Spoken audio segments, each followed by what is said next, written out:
from Macintosh apples. Some 90% of juice production is done at the harvest time in October. A conveyor transports apples to an inspection location.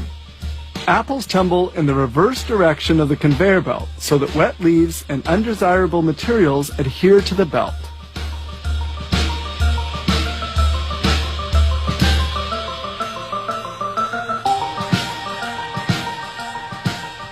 The apples are stored in silos for several hours.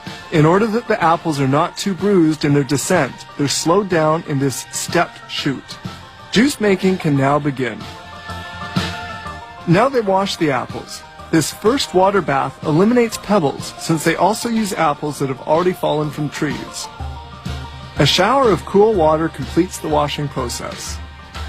The apples are then cut into little pieces in this grinder and produce gratings. Enzymes are added which break down the cellular structure of the fruit, allowing for maximum juice extraction. Next, the gratings are transferred into maceration reservoirs where they'll stay for 60 to 90 minutes. Then they extract the juice. The gratings are pumped into a powerful hydraulic press.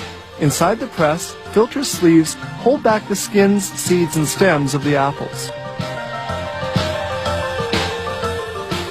Quality control is strict. At each stage of the process, they draw off samples of juice to evaluate its quality and to make sure that fabrication parameters are well adhered to. The juice is filtered a first time. The very smallest undesirable particles are held back by this sieve. The fabrication process continues. Juice flows from one stage to another via these immense reservoirs. The next step will be pasteurization. Juice enters this exchanger at 22 degrees and is heated up to 88 degrees centigrade, then cooled back down to 50 degrees. Enzymes are then added to hydrate the pectin and facilitate the second filtration. This is the ultrafiltration process, where filter membranes with microscopic pores retain the smallest of particles. The apple juice is now perfectly filtered. Its clarity is verified, as well as its flavor, color, and natural fruit sugar content. Since juice is produced in October, it has to be conserved throughout the year. A portion of the production is stored in this sterile warehouse area to await being bottled during the year. Each reservoir can hold 110,000 liters of filtered juice. No preserving agent is added.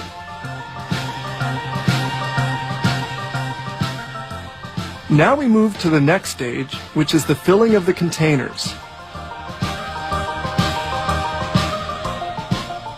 These little drinking containers are filled at the rate of 100 a minute. The containers are then hermetically sealed.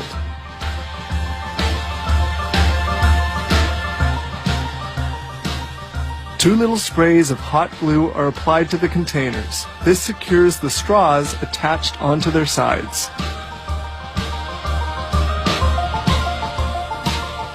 Another automated production line fills bottles with juice. They circulate in a row on this conveyor.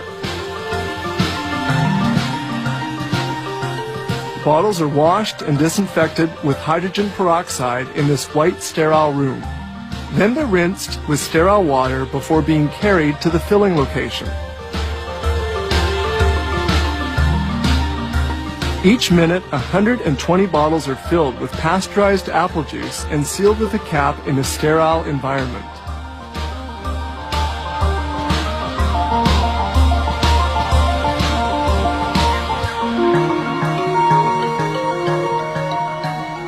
Bottles are then labeled and sent to shipping. Between 20 and 40,000 tons of apples are transformed into juice yearly.